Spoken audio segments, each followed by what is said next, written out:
Hello everyone, it's Ryan from Little Roadie Wargaming for another hobby update blog.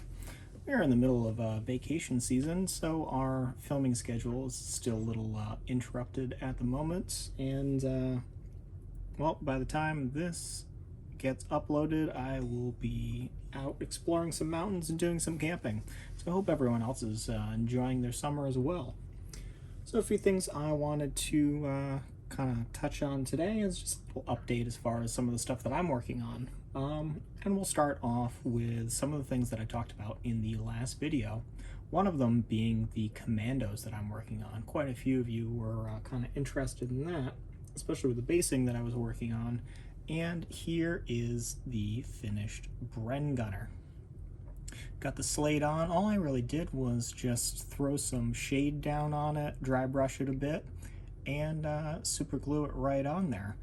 And then added in some of the ammunition pouches if he was put them out there for ease of reloading, or just one kind of discarded right down here. So that's all done along with the rest of his section. It was a engineering section. So mostly submachine guns and a flamethrower in there for one of the bolt action inter-allied commando engineers. So the big thing that I'm working on, my goal for this month, is finishing up another KGL light battalion. And this one is the first KGL. So I couldn't find any plastic models, any metal models. There were plenty of second KGL with their really long Shako cords. But I couldn't find anything that really matched the first KGL that either had no Shako cords or very short Shako cords and had that kind of bird's nest, the really fluffy epaulets that you would see on British flank companies. So I decided to make my own. And I've done so from using I think 3 different kits. So this right here is one of the Center Company musketmen, or musket arms KGL Light. So for the body, I am using a sprue, well, actually the only sprue, from the Wargames Atlantic Rifleman for the bodies. But the KGL, first KGL Light only had a single row of buttons down the middle of their tunic, whereas the rifle uniforms have 3 rows. So all I did was just shave off the rows on the side. And I'm also using the heads because they have a small Shako cord on it, but it works. And they're kitted out like a light infantryman, and I really like the sculpts on this. Now, of course, the Rifleman kit does not have any muskets, and all the center companies of the KGL Light, at least around Waterloo, were musket armed. So instead, I've been using the Waterloo Flank Company kit from Victrix. So here, if I can kind of find one around here, this has that little light company kind of exaggerated shoulder piece, we'll call it. Not 100% sure the name. So that works really, really well for it. However, the first KGL didn't have that lace on the cuffs, so all I've got to do is just shave that off on each one. And then finally, we've got a third kit, because the Rifleman arms in the kits for the Wargames Atlantic, great kit, you have rifle arms, KGL, but they don't have the shoulder piece that I need.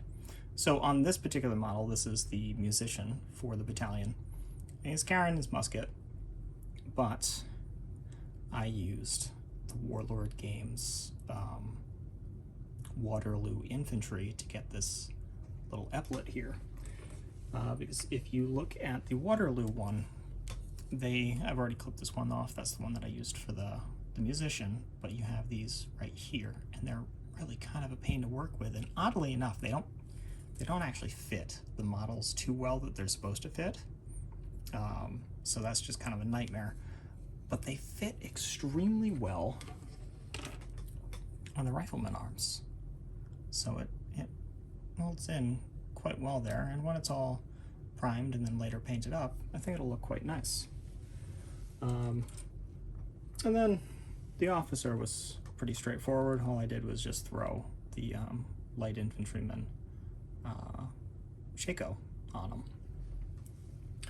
So that's the light KGL. Right now I have all the center companies built. Just gonna do the 2 stands of flank company, which are going to be rifle armed, and it'll be good to start priming and painting those and hopefully have them finished up by the end of the month. And if I've got time, I'm going to throw in some groups of rifle armed skirmishers and musket armed skirmishers, so that I have some skirmish groups for sharp practice, or say in general armée, I can throw that skirmish screen out there. So that's what we're working on. I've dedicated 2 full weeks set aside for painting, and hopefully I can stick to that timeline. And on the painting desk, I decided to do a little bit more work. I felt inspired by the new Obi-Wan series that was out on Disney Plus, so I was like, nah, I'm gonna start working on some of my Star Wars Legion. So I threw together Clone Captain Vaughn. The base is still a little uninspired, but I'm pretty happy with how let me center this on the camera. Pretty happy with how it came out, and the white armor was actually really easy to accomplish. All I did was prime the entire thing with Vallejo surface primer, the German Panzer Gray, through an airbrush, and then I did a zenithal highlights from the top with, I think it was Vallejo Off-White, also through an airbrush, and then really added some matte medium, some airbrush flow improver to get all the black undersuit to really allow it to just flow in there like an ink, and then kind of made my own glaze for the white using a Vallejo kind of black gray wash with some matte medium, some flow improver, put it all over the white armor and just wicked up the excess on the kind of the flatter panels, and that gave me a really nice gradient. And I just kind of started glazing everything else, and I'm pretty happy with how it turned out, and I think it made the white armor a little less daunting. And slap some orange paint onto the helmet for, I believe it's the 332nd from the Siege of Mandalore, which you can see in Clone Wars Season 7, and just added a little bit of OSL, or object source lighting, onto that white armor from the hologram. That's what I've done painting wise, and I'm going to throw in a few clips here towards the end, kind of leave you with that for, we did a little learning game of Dead Man's Hand, so look forward to that on the channel. We really enjoyed playing it. It was a really quick, gritty, fast game, and it was a ton of fun. So I'm going to throw a few pictures up for that, short little video just showing some of the shots that I got, and we will see you once we're back from some of our vacations. So once again, this is Ryan from Little Roadie Wargaming. I hope you're liking the vlogs. I kind of like doing them, and maybe I can get some of the other guys to do it as well. If you like the video, give us a like. If you didn't like it, give us a thumbs down. Let us know why you didn't like it. Let us know why you liked it. We love hearing from you. Help us out. Subscribe if you're not already subscribed, and if you are, hit that bell notification so that you know every time we post something new. And I will see you next time.